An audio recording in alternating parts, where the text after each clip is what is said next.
کوڑا اٹھانے والی لڑکی اور رئیس جنات۔ لو دیکھو، وہ آ گئی کوڑا اٹھانے والی۔ وہ جو ہی اسکول میں انٹر ہوئی، لڑکیوں نے اسے دیکھ کر شور مچانا شروع کر دیا اور کہکہے لگا کر ہاتھ پر ہاتھ مار کے ہنس پڑیں۔ وہ شرمندہ ہو کے سر جھکا کے کلاس میں چلی گئی۔ باقی وقت وہ کلاس میں ہی رہی۔ بریک ٹائم بھی کلاس سے باہر نہیں جاتی تھی۔ وہ گھر سے اچار کے ساتھ سوکھی روٹی لاتی تھی اور اپنی کلاس میں ہی بیٹھ کر کھاتی تھی۔ اس کی کوئی دوست نہیں تھی۔ وہ پورے اسکول میں کوڑا اٹھانے والی کے نام سے مشہور تھی۔ اسے اپنی دوست کون بناتا؟ وہ پڑھائی میں بہت اچھی تھی، لیکن اس میں اعتماد کی کمی تھی۔ اسے ہر سوال کا جواب آتا ہوتا تھا۔ ٹیچر جب اسے سبق سننے کے لیے کھڑا کرتی تو وہ چپ چاپ کھڑی رہتی، مگر اس کے منہ سے ایک لفظ نہ نکلتا۔ لیکن جب وہی سبق اسے لکھنے کے لیے بولا جاتا تو وہ بہت اچھے سے لکھتی۔ ٹیچر جانتی تھیں کہ وہ پڑھائی میں اچھی ہے، بس اس میں اعتماد کی کمی ہے۔ اسی لیے وہ اس پر غصہ نہیں کرتی تھیں، بلکہ پیار سے سمجھانے کی کوشش کرتی تھیں۔ اس کا نام ماہ رخ تھا۔ وہ اپنے نام کا پرتو تھی۔ اس کا چہرہ چاند چہرہ تھا اور اس قدر حسین تھا کہ شاعر پورا کا پورا دیوان اس پر لکھ دیں، لیکن پھر بھی اس کی تعریف کا حق ادا نہ ہو۔ وہ جب چھٹی کے بعد گھر آتی تب بھی لڑکیاں اس کا مذاق اڑانے لگتیں۔ وہ آنسو پیتی آ گئی۔ جو ہی وہ گھر میں آئی، اس کی سوتیلی ماں چلا کر بولی، آ گئے مہرانی، چلو اب کام پر لگ جاؤ، گھر میں رات کے کھانے کے لیے کچھ بھی نہیں ہے۔ میں چلی جاتی ہوں ماں، بہت بھوک لگی ہے، اگر کچھ کھانے کو مل جائے تو۔ اس نے ڈرتے ڈرتے بات ادھوری چھوڑ دی۔ تمہارے باپ کے کارخانے لگے ہیں نا یہاں، ہر وقت بھوک لگی رہتی ہے تمہیں، چلو نکلو کام پر جاؤ۔ وہ بڑبڑاتے ہوئے کمرے میں چلی گئی۔ ماہ رخ آنسو پیتے ہوئے یونیفارم بدل کے بورا اٹھا کر چل دی تھی۔ آج اس نے کچھ نہیں کھایا تھا۔ وہ سوکھی روٹی بھی آج اسے نہیں ملی تھی، جو پورے دن میں صرف صبح کے وقت اسے ملتی تھی۔ راستے میں اسے ہر طرح کے لوگ ملتے تھے۔ ان کی نظروں سے اپنے وجود میں چھید کرتی ہوئی محسوس ہوتی تھیں، مگر وہ خون کے آنسو پی کر رہ جاتی۔ اسے اس کام سے شدید نفرت تھی۔ دوسروں کا کچرا چننا آسان کام نہیں ہوتا۔ کبھی کبھی تو اس کے ہاتھ بھی زخمی ہو جاتے تھے، کبھی کانچ کے ٹکڑوں سے تو کبھی کسی اور چیز سے۔ وہ اپنی مطلوبہ جگہ پہنچ گئی تھی۔ کچرا چنتے ہوئے اسے وہاں کچھ پھل نظر آئے۔ پھل تھے تو کچرے میں، مگر صاف ستھرے تھے۔ بھوک سے اس کی آنتیں درد کر رہی تھیں۔ اس نے اٹھا کر انہیں کھا لیا، اور جو ہی کھانے لگی کسی نے اس کے ہاتھ سے چھین کر پھینک دیا۔ ایک دم کو تو وہ ششدر ہوئی، لیکن پھر اسے اپنا وہم گردانا اور دوبارہ اٹھا کر کھانے لگی تو اسے ایک زور کا چکر آیا۔ آنکھوں کے سامنے اندھیرا چھا گیا۔ جب اس کی آنکھیں کھلیں تو وہ حیران رہ گئی۔ اب وہ کسی کوڑے کے ڈھیر پر نہیں تھی، بلکہ محل میں کھڑی تھی، اور اس کے سامنے ایک انتہائی حسین و جمیل انسان کھڑا تھا جو ہمدردی سے اسے دیکھ رہا تھا۔ وہ خود بھی اس محل کی طرح شاندار تھا۔ ماہ رخ محبوط ہو کر ہر ایک شے کو دیکھ رہی تھی۔ وہ دونوں اس وقت محل میں باغیچے میں کھڑے تھے۔ یہاں اتنے خوبصورت رنگ برنگے پھول تھے، قسم قسم کے پھولوں کے درخت تھے۔ ہر شے حسن اور نزاکت میں اپنی مثال آپ تھی۔ وہ یکدم جیسے ہوش میں آئی۔ میں یہاں کیسے آ گئی؟ میں تو… وہ اسے سوالیہ نظروں سے دیکھتے ہوئے بولی، آپ شاید بھوکی ہیں، پہلے کچھ کھا پی لیں، پھر باتیں تو ہوتی ہی رہیں گی۔ اسے لے کر وہ ایک بڑے سے ڈائننگ ہال میں آیا۔ یہاں ایک بہت بڑی سی میز سجی تھی، جس کے ایک سرے سے لے کر دوسرے سرے تک انواع و اقسام کے کھانے تھے۔ یہاں پہ ان دونوں کے علاوہ اور کوئی نہیں تھا۔ اتنی زیادہ ڈشز دیکھ کر اس کی بھوک چمک اٹھی تھی۔ وہ کھانے پر ایسے ٹوٹ پڑی جیسے صدیوں سے بھوکی ہو۔ اس نے خوب سیر ہو کر کھانا کھایا۔ کھانا کھانے کے بعد اس کے سوچنے سمجھنے کی صلاحیت بھی بیدار ہو گئی۔ اس نے اس نوجوان کو دیکھا، وہ خاصی دلچسپی سے اسے ہی دیکھ رہا تھا۔ معروف کے اپنی جانب دیکھنے پر وہ مسکرایا۔ آپ کون ہیں اور میں یہاں کیسے آ گئی؟ سب بتاتا ہوں، آپ دھیرج رکھیے اور میرے ساتھ آئیے۔ وہ اسے لے کر دوبارہ سے باغیچے میں آ گیا اور وہاں پڑی ہوئی کرسی پہ بیٹھتے ہوئے اسے بھی بیٹھنے کا اشارہ کیا۔ آپ سمجھ تو گئی ہوں گی کہ میں کون ہوں؟ معروف نے نفی میں سر ہلایا۔ میرا تعلق جنات کے قبیلے سے ہے اور میرا نام ارسل ہے۔ کیا؟ وہ تو جیسے اچھل پڑی۔ ہاں، اور آپ کو پریشان ہونے کی بالکل ضرورت نہیں ہے۔ میں بھی آپ کی طرح مسلمان ہوں، میں کسی کو تنگ نہیں کرتا، لیکن آپ سے دوستی ضرور کرنا چاہتا ہوں۔ وہ مسکرا دیا۔ معروف اس کے جن ہونے کا سن کر ایک دم پریشان ہو گئی تھی۔ آپ خواہ پریشان ہو رہی ہیں، میں آپ کو کوئی نقصان نہیں پہنچاؤں گا، بلکہ آپ کی مدد کروں گا۔ آپ اپنے بارے میں بتائیے۔ اس نے جلد بازی میں اپنے دونوں ہاتھوں سے تیمور کا ہاتھ پکڑ لیا۔ وہ اس کی اس ادا پر مسکرا دیا۔ تم ویسے ہی ڈر رہی ہو، جب میں تمہارے ساتھ ہوں تو ڈر کیسا؟ آہستہ آہستہ اس کا خوف زائل ہونے لگا تھا۔ اس نظارے سے لطف اندوز ہونے لگی۔ وہ پہاڑوں، سمندروں اور دریاؤں اور جھیلوں کے آبادیوں کے اوپر سے گزر رہے تھے۔ ہم لوگ کہاں جا رہے ہیں؟ جیسے تمہاری دنیا میں گھومنے پھرنے کے لیے پارک بنے ہوتے ہیں، ویسے ہی ہماری دنیا میں بھی اسی طرح کا ایک باغ ہے۔ وہ اس قدر خوبصورت ہے کہ تم سوچ بھی نہیں سکتی۔ آج میں تمہیں وہاں لے کر جا رہا ہوں۔ تھوڑی دیر کے بعد وہاں پہنچ گئے۔ ارسل نے سچ کہا تھا، وہ جگہ بے حد حسین تھی، اتنی کہ اس کی تعریف کرتے ہوئے الفاظ کم ہو جائیں۔ ہر ایک چیز اتنی منفرد تھی، اتنی خوش ذائقہ، انسان کھائے تو کھاتا ہی جائے۔ پہلے تو پورے باغ میں گھومے پھرے، پھر ایک جگہ پر تھک کر بیٹھ گئے۔ ارسل اسے اپنے بارے میں بتانے لگا۔ وہ شاہ جنات کا بیٹا تھا، اپنی ریاست کا شہزادہ اور ہونے والا بادشاہ تھا۔ وہ بہت ہی زیادہ امیر تھا۔ اچانک اس کی نظر معروف کی کلائی پر پڑی تو وہ چونک گیا۔ اس کی کلائی پر ایک چاند کا نشان بنا ہوا تھا جو بالکل واضح نظر آ رہا تھا۔ یہ کیسا نشان ہے؟ معروف نے بے پرواہی سے کہا۔ یہ پیدائشی ہے۔ ارسل سوچنے لگا کہ یہ نشان کسی انسان کے ہاتھ پر کیوں کر ہو سکتا ہے۔ اس نے سوچا کہ وہ اس بارے میں اپنے ابا جان سے ضرور پوچھے گا۔ پھر وہ ادھر ادھر کی باتیں کرتے رہے۔ جب معروف کو نیند آنے لگی تو وہ اسے واپس چھوڑ گیا۔ گھر آتے ہی وہ نیند کی وادیوں میں کھو گئی۔ ارسل اسے کچھ دیر کھڑا دیکھتا رہا۔ کتنی معصومیت تھی اس کے چہرے پر۔ وہ باقی لوگوں کی طرح چالاک اور ہوشیار نہیں تھی۔ ارسل نے سوچا آج وہ اس کی سگی ماں کے بارے میں ضرور پتہ کرے گا۔ تھوڑی دیر کے بعد وہ واپس چلا گیا۔ اگلے دن اتوار تھا۔ اس کی سوتیلی ماں نے اس سے کوئی کام نہیں کروایا۔ وہ تینوں ماں بیٹیاں خود کام کرتی رہیں، یہاں تک کہ ناشتہ بنا کر اس کے آگے رکھا۔ معروف اس کایا پلٹ پر حیران تھی۔ اس کی سوتیلی ماں اس سے بہت نرمی سے پیش آ رہی تھی۔ پھر دوپہر کے وقت وہ اس کو لے کے بنگالی بابا کے پاس گئی اور انہیں اپنا ماجرا سنایا۔ بنگالی بابا خود حیرت زدہ نظروں سے معروف کو دیکھنے لگا۔ اتنی دیر میں ارسل بھی وہاں پہنچ گیا تھا۔ وہ بھی معروف کے ساتھ بیٹھ گیا۔ اسے آنکھ کے اشارے سے کہا کہ اب تماشا دیکھنا۔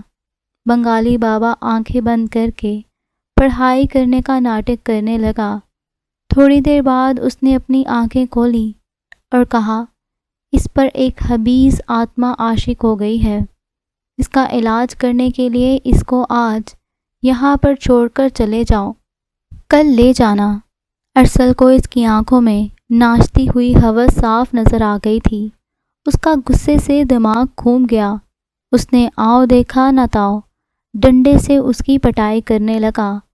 بنگالی بابا اس اچانک آفت پر بوکھلا گیا۔ مارنے والا نظر نہیں آ رہا تھا، مگر وہ بری طرح سے پٹ رہا تھا۔ اس منظر کو وہاں پر موجود لوگ خوف کے عالم میں دیکھ رہے تھے۔ مجھے معاف کر دو، مجھے مت مارو، مجھے مت مارو، مجھے معاف کر دو، بنگالی بابا روتے ہوئے منتیں کرنے لگا۔ ارسل نے اس کے کان میں آ کر سرگوشی کی۔ ابھی تو میں جا رہا ہوں، آج کے بعد اگر کسی لڑکی کو بری نظر سے دیکھا تو میں اس سے زیادہ بری طرح سے پیش آؤں گا۔ نہیں کروں گا، نہیں کروں گا، آج کے بعد ایسا کبھی نہیں کروں گا، مجھے معاف کر دو، مجھے جانے دو۔ اس کے بعد بنگالی بابا وہاں سے ایسے بھاگا کہ دوبارہ کبھی اس علاقے میں نظر ہی نہیں آیا۔ یہ دونوں بھی گھر آ گئیں۔ اس کی ماں بہت زیادہ خوفزدہ۔ اس نے بنگالی بابا کا حال اپنی آنکھوں سے دیکھا تھا اور سوچا اگر میں نے اسے کچھ کہا تو وہ جن میری بھی پٹائی کرے گا۔ وہ اس سے بہت پیار سے پیش آ رہی تھی اور اسے کام پر جانے کو بھی نہیں کہتی تھی۔ اب اس کی اپنی بیٹیاں یہ کام کرتی تھیں۔ اس کے 10ویں کلاس کے پیپر ہونے والے تھے۔ اس کے اسکول میں ایک پارٹی تھی۔ اس کے پاس پہننے کو کوئی ڈھنگ کے کپڑے نہیں تھے۔ وہ اپنے کمرے میں بیٹھی رو رہی تھی جب اس کے پاس ارسل آیا اور رونے کا سبب پوچھا۔ جب اس نے بتایا تو وہ سن کر مسکرانے لگا۔ اس میں رونے والی کون سی بات ہے؟ چلو آؤ، میں تمہیں تمہاری مرضی کی شاپنگ کرواتا ہوں۔ وہ اسے اپنی دنیا میں لے گیا اور وہاں مارکیٹ میں لے آیا۔ معروف اس بازار کو دیکھ کر حیران ہو رہی تھی۔ وہاں ایسی حیران کن چیزیں تھیں جو اس نے زندگی میں دیکھی ہی نہیں تھیں۔ ارسل نے اسے ایک بیش قیمت لباس خرید کر دیا۔ وہ بہت زیادہ قیمتی اور خوبصورت تھا۔ اس کے ساتھ matching sandals, jewellery, make up. وہ یہ سب دیکھ کر پریشان ہو گئی۔ گھر میں کیا بتاؤں گی؟ یہ چیزیں میرے پاس کیسے آئیں؟ تم گھر سے یونیفارم میں جانا، اسکول جا کے چینج کر لینا۔ اس نے چٹکی بجاتے ہی مسئلہ حل کر لیا۔ جب وہ اسکول گئی تو لڑکیاں اسے دیکھ کے ایک دوسرے کو اشارہ کرنے لگیں۔ وہ گھر سے پرانے کپڑے پہن کر آئی تھی۔ پھر جب وہ کپڑے بدل کر باہر آئی تو اسے دیکھ کر سب لڑکیوں کی آنکھیں پھٹی کی پھٹی رہ گئیں۔ ایسا لباس ان میں سے کسی کے پاس بھی نہیں تھا۔ وہ حیران ہو رہی تھی کہ یہ اس نے کہاں سے لیا۔ اوپر سے وہ اس قدر حسین لگ رہی تھی کہ اس دنیا کی لگ ہی نہیں رہی تھی۔ یہاں اس سے رشک اور حسد سے دیکھ رہی تھیں۔ پھر جب پارٹی ختم ہو گئی تو وہ کپڑے بدل کر گھر آ گئی اور اس شاپر کو کہیں چھپا دیا۔ رات کو جب ارسل اس کے پاس آیا تو کہنے لگا، تمہارے لیے میرے پاس ایک اچھی خبر ہے۔ میں نے تمہاری امی کو ڈھونڈ لیا ہے۔ وہ اسی شہر میں رہتی ہیں۔ بہت کم پرسی کی حالت میں زندگی گزار رہی۔ معروف یہ سن کر بے گئی، فوراً سے بولی، مجھے ان کے پاس لے جاؤ۔ ابھی نہیں، صبح لے جاؤں گا۔ پوری رات اسے خوشی کے مارے نیند ہی نہیں آئی۔ اس نے بچپن میں اپنی امی کو دیکھا تھا۔ اس کے بعد سے وہ ان سے نہیں ملی تھی۔ اگلے دن وہ گھر سے اسکول جانے کے لیے نکلی تھی، لیکن اسکول جانے کی بجائے وہ ارسل کے ساتھ اپنی امی کے گھر آ گئی تھی۔ ارسل کو اس کے علاوہ اور کوئی بھی نہیں دیکھ سکتا تھا۔ وہ رکشے پر سفر کر رہی تھی۔ رکشہ روڈ پر رکوا کے اس نے کرایہ دیا اور آگے تنگ گلیوں میں چلنے لگی۔ ایک ٹوٹے پھوٹے دروازے کے پاس ارسل نے اسے رکنے کے لیے کہا۔ اس نے دروازے پر دستک دی اور جس نے دروازہ کھولا اسے یہ پہلی نظر میں ہی پہچان گئی تھی۔ وہ اس کی ماں تھی۔ انہوں نے بھی اسے پہچان لیا تھا۔ معروف جی؟ وہ روتے ہوئے ان کے گلے سے لگ گئی۔ امی آپ کیوں مجھے چھوڑ کر چلی گئی تھیں؟ میں آپ کو بہت یاد کرتی تھی، بہت روتی تھی۔ میں آپ کے لیے بہت تڑپی ہوں۔ اتنے میں اس کی نانو بھی آ گئیں۔ انہوں نے پوچھا، جمیلہ یہ کون ہے؟ یہ میری بیٹی ہے، معروف ہے یہ بیٹی تم یہاں کیسے پہنچی؟ انہوں نے بھی اسے گلے سے لگا لیا۔ ارسل اس سارے منظر کو خاصی دلچسپی کے ساتھ دیکھ رہا تھا۔ اسے ان لوگوں کو ملا کر بہت خوشی ہو رہی تھی۔ معروف نے انہیں یہ کہہ کر مطمئن کیا کہ ابو نے اس گھر کا مجھے ایڈریس دیا تھا، مجھے اس سے پہلے آنے کا کبھی موقع ہی نہیں ملا۔ آپ بتائیں، آپ دونوں گھر میں اکیلے رہتے ہیں؟ نانو ٹھنڈی سانس بھر کے رہ گئی۔ ہاں بیٹا، اکیلے ہی رہتے ہیں۔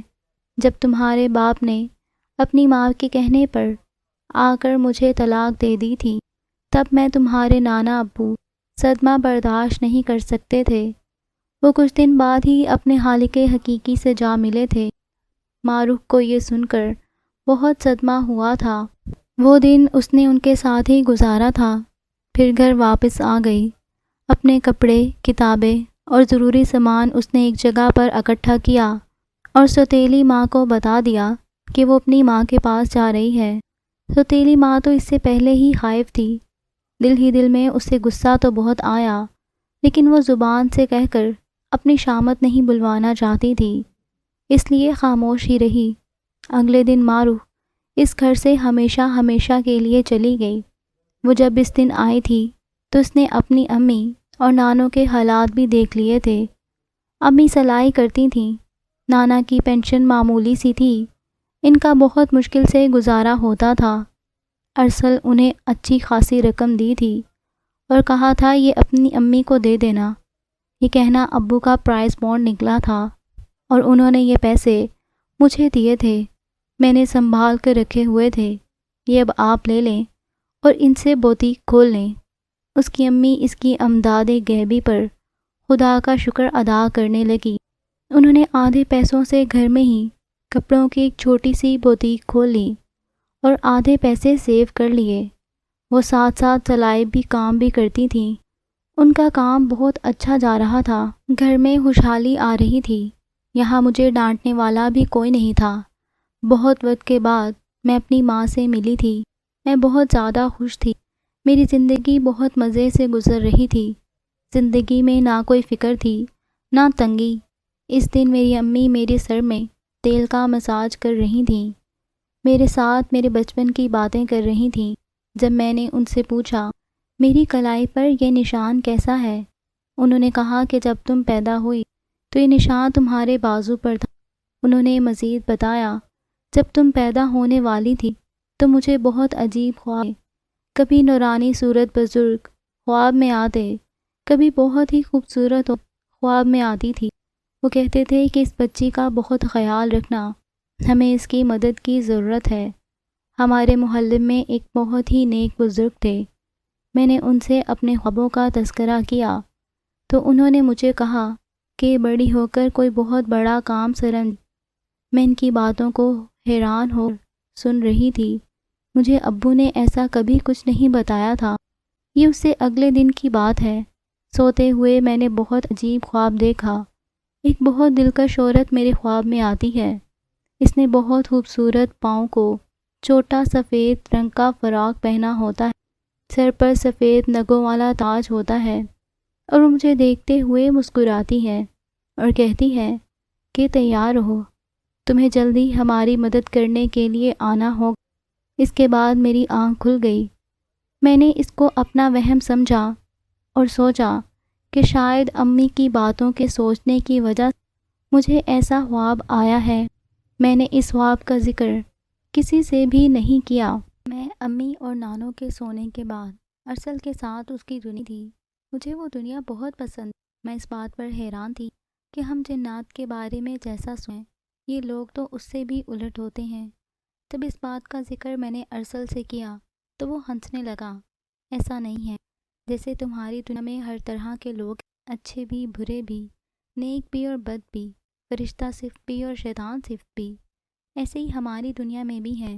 مسلمان جنات بھی ہر طرح کے جنات ہیں۔ ان میں سے کچھ شریر بھی ہیں۔ جو ناپاک جنات ہیں وہ تو ہے ہی خبیث۔ تمہاری دنیا میں جن لوگوں کو جن چمٹ چاہتے ہیں یا جن تنگ کرتے ہیں، یا تو وہ جن بہت زیادہ شریر ہوتے ہیں یا پھر وہ جادوگر کی طرف سے مسلط کیے گئے ہوتے ہیں۔ بعض اوقات اچھے جنات بھی جادوگر کی قید میں چلے جاتے ہیں اور پھر انہیں جادوگر جیسا حکم دیتا ہے انہیں ویسا کرنا پڑتا ہے۔ اب سمجھ آ گئی تمہیں؟ وہ میرے سر پر ہلکی سی چپت لگا کر بولا۔ آج بھی ہم جادوئی قلین پر جا رہے تھے۔ آج چاند کی 14ویں رات تھی۔ ہر طرف چاندنی بکھر رہی تھی۔ بہت ہی خوبصورت نظارہ تھا۔ مبہوت ہو کے میں یہ نظارہ دیکھ رہی تھی اور آنکھوں کے راستے سے دل میں اتار رہی تھی۔ یہ کیا ہے؟ میں ارسل کی آواز پر چونکی۔ کہاں پہ؟ وہ میری کلائی کی طرف اشارہ کرتے ہوئے بولا۔ جو میں نے بازو اوپر کر کے دیکھا تو وہاں پہ جو چاند کا نشان تھا اس سے روشنی نکل رہی تھی۔ میں حیران ہو کر ارسل کی طرف دیکھنے لگی۔ وہ مجھے ہی دیکھ رہا تھا۔ تم بتا سکتی ہو کہ یہ کیا ہے؟ نہیں، مجھے خود نہیں پتا یہ کیا ہے۔ میری امی نے بتایا تھا کہ یہ پیدائشی نشان ہے۔ میں نے اس دن بابا جان سے اس کے بارے میں پوچھا لیکن میں بھول گیا۔ آج میں ان سے لازمی پوچھ۔ وہ ایک دم سے پریشان نظر آنے لگا۔ اگلا نظارہ اور بھی حیران کن تھا۔ یہ روشنی تیز سے تیز تر ہوتی جا رہی، سیدھا آسمان کی طرف جا رہی تھی۔ اچانک آسمان سے ایک اڑن تشتری نمودار ہوئی۔ اس کی سپیڈ بہت تیز تھی۔ وہ ایک ہی پل میں ہمارے پاس آ کر رک گئی۔ اس سے پہلے کہ ہم کچھ سمجھ پاتے ہمیں اس تشتری میں کھینچ لیا گیا۔ اس کے اندر گرتے ہی ہم بے ہوش ہو گئے۔ جب مجھے ہوش آیا تو میں ایک بستر پر لیٹی ہوئی تھی۔ میرے پاس ایک لڑکی کھڑی تھی۔ اس کا سر جھکا ہوا تھا اور اس کے ہاتھ بندھے ہوئے تھے، یوں جیسے وہ میری باندھی ہو اور میرے حکم کی تابع دار ہو۔ کچھ پل تو مجھے سمجھ میں لگے کہ میں کہاں پر ہوں۔ جیسے ہی مجھے یاد آیا میں نے اس سے پوچھا، تم کون ہو؟ مجھے یہاں کیوں لایا گیا ہے؟ آپ کو ملکہ چاندنی نے بلایا ہے۔ ملکہ چاندنی؟ وہ کون ہے اور انہوں نے مجھے کیوں بلایا ہے؟ ملکہ چاندنی چاند کی ملکہ ہے۔ آپ اس وقت ہماری سرزمین پر ہیں اور ملکہ چاندنی نے آپ کو کیوں بلایا ہے اس بات کا جواب نہیں دے سکتی۔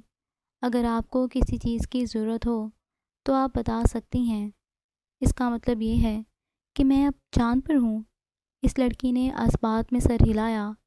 میں ملکہ چاندنی سے مل سکتی ہوں؟ میں ان سے پوچھ کے آپ کو بتاتی ہوں۔ وہ باہر چلی گئی۔ تھوڑی دیر کے بعد اندر آ کے بولی، آپ کو ملکہ اپنے دربار میں بلا رہی ہیں۔ وہ آگے چلتے ہوئے میری رہنمائی کرنے لگی۔ جب میں دربار میں پہنچی تو اسی عورت کو میں نے تخت پر بیٹھے دیکھا جس کو میں نے خواب میں دیکھا تھا۔ وہ مجھے دیکھ کر مسکراتے ہوئے بولی، چاند کی سرزمین پر چاند کی ملکہ آپ کو خوش آمدید کہتی ہے۔ میں معذرت چاہتی ہوں آپ کو یہاں پر اس طرح سے لانا پڑا، لیکن ہمیں ایسا کرنا پڑا۔ ہمیں ایک مصیبت کا سامنا کرنا پڑ رہا ہے۔ اس مصیبت سے آپ ہی ہمیں چھٹکارا دلا سکتی ہیں۔ میں؟ مگر کیسے؟ میں تو ایک عام سا انسان ہوں۔ میں آپ کی مدد کیسے کر سکتی ہوں؟ تمام انسان نہیں ہوں۔ تم بہت خاص انسان ہو۔ تم اس خاص ساعت کی خاص گھڑی میں پیدا ہوئی ہو۔ تم میں ایک ایسی پاور ہے جو کسی اور مخلوق کے پاس نہیں ہے۔ ایسی کون سی پاور ہے وہ؟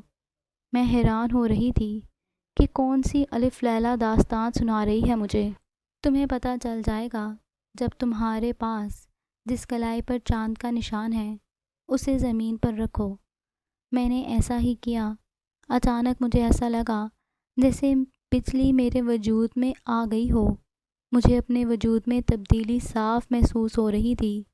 ملکہ چاندنی خوش ہوتے ہوئے بولی، یقین ہے آپ ہماری مدد ضرور کرو گی۔ میں آپ کے لیے کیا کر سکتی ہوں؟ اس مخلوق کا جو سردار ہے وہ بہت ہی ظالم و سرکش ہے۔ اگر وہ اس زمین پر آ گیا تو یہاں قتل و غارت عام کر دے گا۔ 20 سال سے وہ اس سرزمین پر قبضہ کرنا چاہ رہا ہے۔ اس نے اپنے پاس بہت طاقتور فوج جمع کر لی ہے۔ وہ کسی بھی وقت ہم پر حملہ کر سکتا ہے۔ اگر وہ سردار قتل ہو جاتا ہے تو اس کی عوام کو قابو کرنا ہمارے لیے مشکل نہیں ہوگا۔ ہمارے ایک بزرگ تھے، انہوں نے خاص عمل کے ذریعے پتہ چلا لیا تھا کہ ہم اس سردار سے کیسے چھٹکارا حاصل کر سکتے ہیں۔ انہیں پھر پتہ چلا تھا کہ آدم زاد لڑکی پیدا ہوگی، اس کی کلائی پر چاند کا نشان بنا ہوگا، ٹھیک ویسا ہی نشان جیسا اس سردار کے ماتھے پر بنا ہوا ہے۔ اگر وہ اپنی کلائی کے نشان کو اس کے ماتھے کے نشان کے ساتھ ملا دے گی تو اس کی ساری طاقتیں اس لڑکی میں آ جائیں گی، پھر سردار کو قتل کرنا آسان ہو جائے گا۔ معروف یہ سن کر پریشان ہو گئی۔ میں ایسا کیسے کر سکتی ہوں؟ تم بالکل فکر نہیں کرو، تمہیں کچھ بھی نہیں ہوگا۔ اس سردار کو بالکل بھی نہیں پتہ چلے گا کہ تم اسے قتل کرنے کی نیت سے آئی ہو۔ ہم تمہیں اس کے سیارے پر پہنچا دیں گے، اور جو تمہارے ساتھ ایک جن زادہ تھا اسے ہم نے اس کی دنیا میں پہنچا دیا ہے۔ اس سرزمین پر کوئی جن زیادہ دیر تک نہیں رہ سکتا، اسے ہم نے تمام حقیقت بتا دی ہے۔ لیکن گھر میں میری ماں اور نانو ہیں، جب میں گھر نہیں جاؤں گی تو وہ پریشان ہو جائیں گی۔ ملکہ چاندنی مسکرانے لگی۔ تمہیں اس بارے میں فکر کرنے کی ضرورت نہیں ہے، ہم نے اس بات کا بھی بندوبست کر لیا ہے۔ پھر مجھے میرے کمرے میں پہنچا دیا گیا تاکہ میں آرام کر لوں۔ پھر مجھے دوسرے سیارے پر جانا تھا، اس کے لیے انہوں نے مجھے ایک لوہے کا لباس دیا۔ میں اسے دیکھ کر ششدر رہ گئی۔ میں اس لباس کو کیسے پہنوں؟ پہننا تو پڑے گا، کیونکہ سیارے پر یہی لباس پہنا جاتا ہے۔ اگر تم نہیں پہنو گی تو صاف پہچانی جاؤ گی کہ تم اس سیارے کی نہیں ہو۔ میں دل ہی دل میں سوچ رہی تھی کہ میں کس مصیبت میں پھنس گئی ہوں۔ پھر میں نے اپنی سوچ پہ خود کو چھڑکا، کسی کی مدد کرنا تو نیکی کا کام ہوتا ہے۔ میرے ساتھ وہی خادمہ گئی تھی، اس نے بھی میری طرح لوہے کا لباس زیبتن کیا تھا۔ اس لباس میں ہماری صرف آنکھوں سے اوپر والا حصہ نظر آ رہا تھا۔ تھوڑی دیر کے بعد اس لڑکی نے میرا ہاتھ پکڑا اور کہا، آنکھیں بند کرو۔ اس کے بعد جب میں نے آنکھیں کھولیں تو یہ بہت ہی عجیب سی جگہ تھی۔ میرے ساتھ میری وہی خادمہ تھی۔ میں حیرانی سے اس عجیب و غریب جگہ کو دیکھ رہی تھی۔ اس نے مجھے ٹوکا اور کہا کہ ایسے حیرانگی سے مت دیکھو، ورنہ وہ سمجھ جائیں گے کہ ہم یہاں پر نئے آئے ہیں۔ ہم نے خود کو یہاں کا رہائشی ظاہر کرنا ہے۔ لیکن مجھے تو اس جگہ کے بارے میں کچھ بھی نہیں پتا تھا۔ میں دل ہی دل میں ڈر رہی تھی، میرے ساتھ پتہ نہیں کیا ہوگا۔ مجھے پتہ ہے، اس لیے میں ساتھ آئی ہوں تاکہ تمہاری رہنمائی کروں۔ میرے ساتھ آؤ، سردار نے اپنی حفاظت کا بندوبست کیا ہوا ہے، ہمیں اس تک پہنچنے کے لیے کچھ کرنا پڑے گا۔ چلتے چلتے ہم ایک جگہ پر آ گئیں۔ یہاں بہت سارے لوگ جمع تھے۔ میں عورتیں، لڑکیاں، مرد اور بچے تھے۔ ان سب نے ایک ہی جیسے لباس پہنے ہوئے تھے اور سب ایک ہی جیسے لگ رہے تھے۔ ہم بھی ان کے ساتھ جا کر کھڑے ہو گئے۔ وہ جو باتیں کر رہے تھے انہیں سن کر ہم دونوں نے پریشان ہو کر ایک دوسرے کی طرف دیکھا۔ وہ چاند کی سرزمین پر آج حملہ کرنے والے تھے، اس کے بارے میں وہ لوگ تیاریاں کر رہے تھے۔ مجھے وہ خادمہ جس کا نام زنتوشا تھا، اس نے کہا کہ ہمارے پاس یہی چند گھنٹے ہیں، اگر تم نے ابھی کچھ نہیں کیا تو یہ ظالم سردار ہماری سرزمین پر قبضہ کر لے گا۔ تمہیں بتاؤں زنتوشا، مجھے کیا کرنا چاہیے؟ اس نے کہا، میرے پیچھے آؤ، جہاں پر سردار ہے ہم نے وہاں پر جانا ہے اور اس کے اکیلے ہونے کا انتظار کرنا ہے۔ جو بھی کرنا ہے وہیں کرنا ہوگا۔ وہ جب اکیلا ہوگا تم نے بہانے سے اس کے پاس جانا ہے اور اپنی کلائی اس کے ماتھے پر لگا دینی ہے۔ اس کے بعد یہاں پر کوئی ہمارا کچھ نہیں بگاڑ سکتا، تب تک تم ان سب سے زیادہ طاقتور بن چکی ہوگی۔ ہم باتیں کرتے کرتے اس طرف جا رہے تھے جس طرف سردار گیا تھا۔ اس زنتوشا کو ایک بہانہ سوجا۔ ہم دونوں کچن میں گئیں۔ وہاں پر ایک خانسا ماں تھی۔ ہم نے اس سے کہا کہ سردار نے کھانا مانگا ہے۔ ہم دونوں ٹرے میں کھانا لے کر سردار کے بارے میں پوچھتے ہوئے اس کے کمرے تک پہنچ گئے۔ وہاں پہ 3 اور بھی لوگ تھے۔ سردار نے ہمیں گہری نظر سے دیکھا اور کہا، کھانا یہیں پر رکھ دو۔ تب وہ باقی تینوں کمرے سے چلے گئے تھے۔ زنتوشا نے سردار سے کہا، سردار آپ سے بہت ضروری بات کرنی ہے۔ بات کچھ یوں ہے کہ آج آپ نے چاند کی سرزمین پر حملہ کرنا ہے، تو اس سلسلے میں آپ سے کچھ ہدایت لینی ہے۔ سردار پوری طرح سے اس کی طرف متوجہ تھا۔ میں نے اس کی بے خیالی کا فائدہ اٹھایا، اچانک سے اپنی کلائی پہ بنا نشان اس کے ماتھے کے نشان کے ساتھ ملا دیا۔ سردار چیخنے چلانے لگا، دھوکا ہو گیا میرے ساتھ، نہیں چھوڑوں گا میں تمہیں۔ اتنی دور میں زنتوشا نے سردار کی تلوار نکال لی تھی اور اس کا سر تن سے جدا کر دیا تھا۔ سردار کی آواز سن کر بہت سارے خادم وہاں پر جمع ہو گئے تھے لیکن وہ ہمیں کچھ نہیں کہہ سکتے تھے کیونکہ ہم نے ان کے سردار کو مار دیا تھا، اس لیے ہم ان کے سردار تھے اور انہیں ہمارا حکم ماننا تھا۔ سنتوشا نے میرا ہاتھ پکڑا اور غائب ہو گئی۔ اب میں دربار میں کھڑی تھی۔ میرے سامنے کھڑی ملکہ چاندنی خوشی سے کہکہے لگا رہی تھی۔ میں بہت خوش تھی۔ اس نے مجھے اپنے گلے سے لگا لیا اور کہا کہ تم نے آج میرا بہت بڑا مسئلہ حل کر دیا ہے۔ بتاؤ کیا مانگتی ہو؟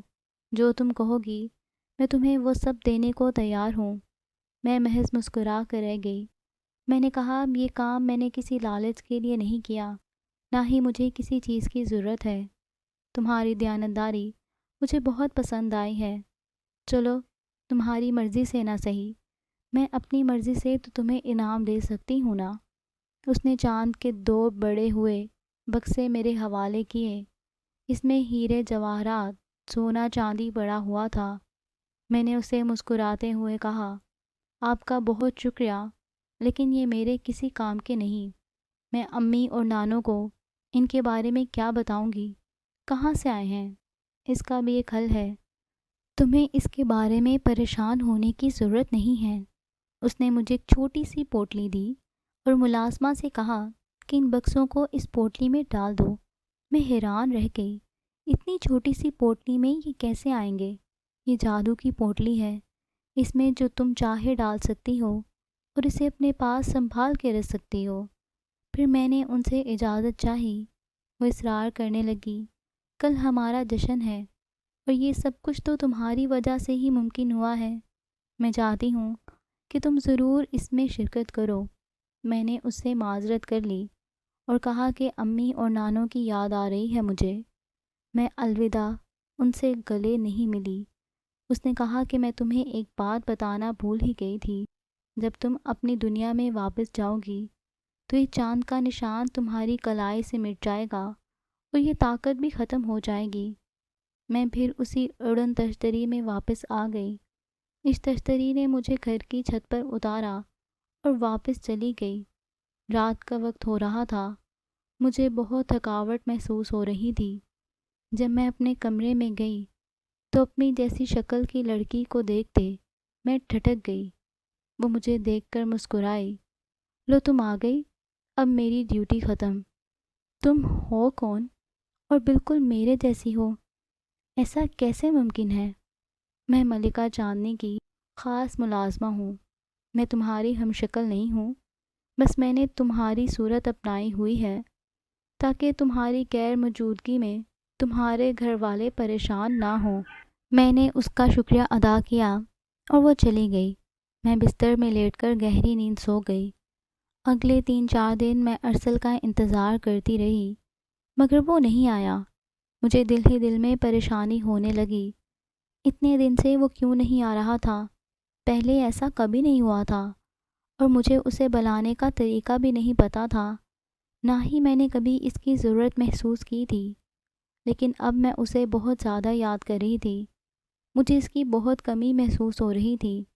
کرتے کرتے کافی دن گزر گئے تھے۔ اس نے نہ آنا تھا نہ وہ آیا۔ میرے میٹرک کا رزلٹ آ گیا تھا۔ میں بہت اچھے نمبروں سے پاس ہوئی تھی۔ میں نے کالج میں داخلہ لے لیا تھا۔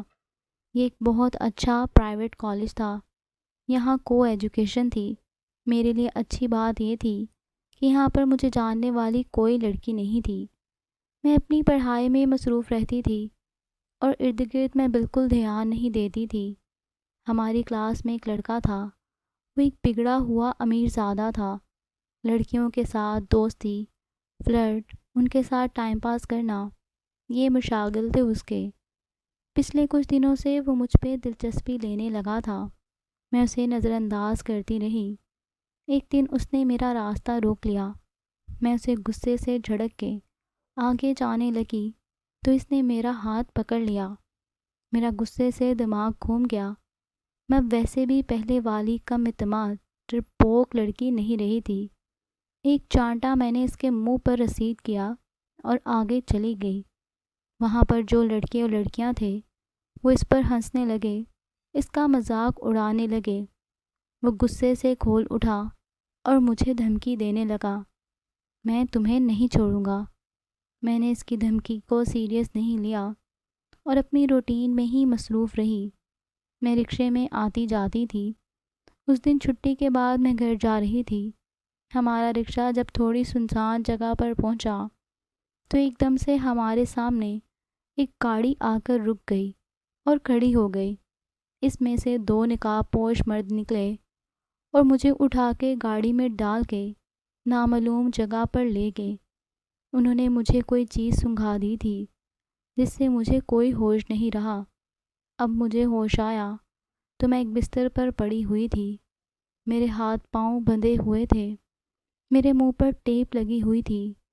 نہ جانے میں کتنی دیر میں ہوش رہی تھی۔ میرا ذہن امی اور نانوں کی طرف چلا گیا۔ وہ میرے بارے میں سوچ سوچ کر پریشان ہو رہی ہوں گی۔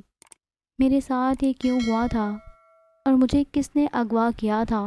میں یہ سمجھنے سے قاصر تھی۔ میری تو کسی کے ساتھ دشمنی بھی نہیں تھی۔ میرا کس سے کیا ہوگا؟ تھوڑی ہی دیر کے بعد مجھے میرے تمام سوالات کے جوابات مل گئے۔